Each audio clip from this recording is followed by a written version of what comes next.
God's way of love or man's? First, we must define love in the biblical perspective.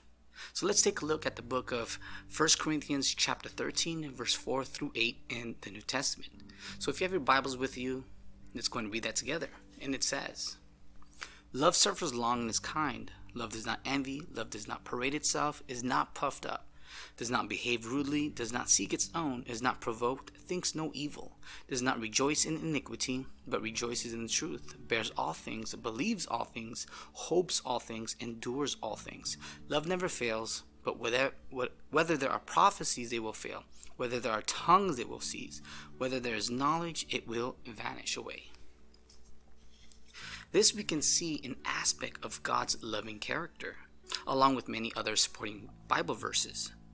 Being that God is infinite and beyond measure, our mental capacity to understand His love is very limited, but He gives us just enough to comprehend.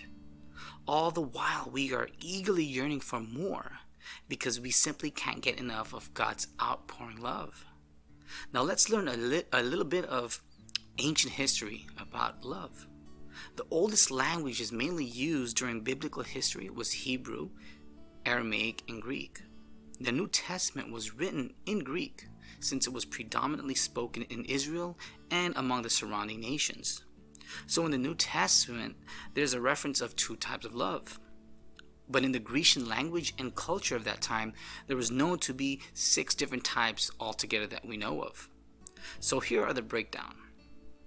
Specifically in the New Testament, there are 2 forms of love displayed.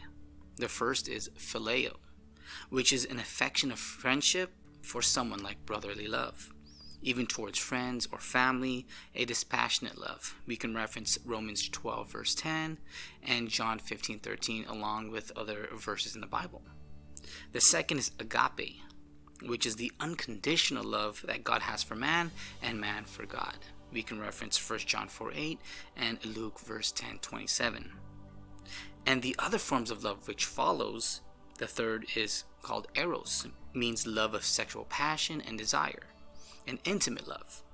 The fourth is called storge, which is a tenderness and affection, especially towards parents or children, a natural empathy felt by parents towards their children.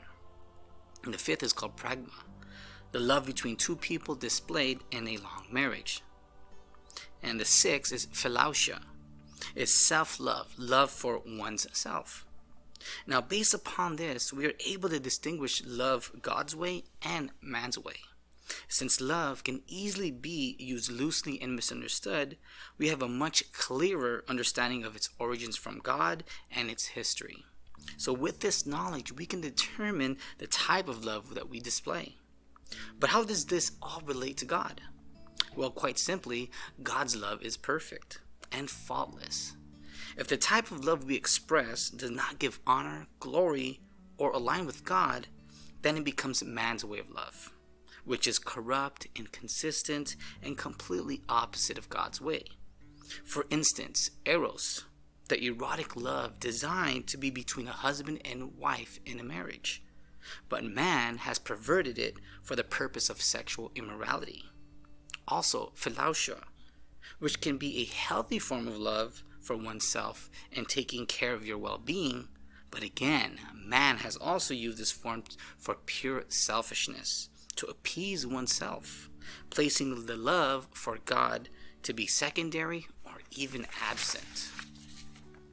And since we know God is a God of order and not confusion, we can also reference to 1 Corinthians 14:33.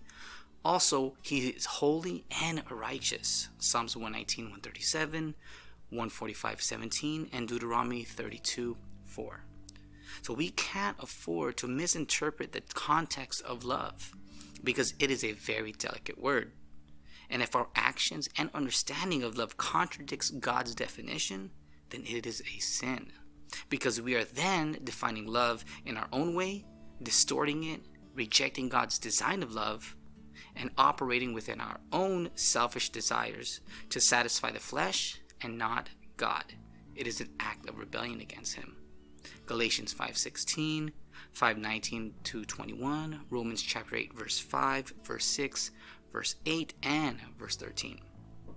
So I hope and pray that we all have a better understanding of true love God's way. Thank you guys. God bless and amen.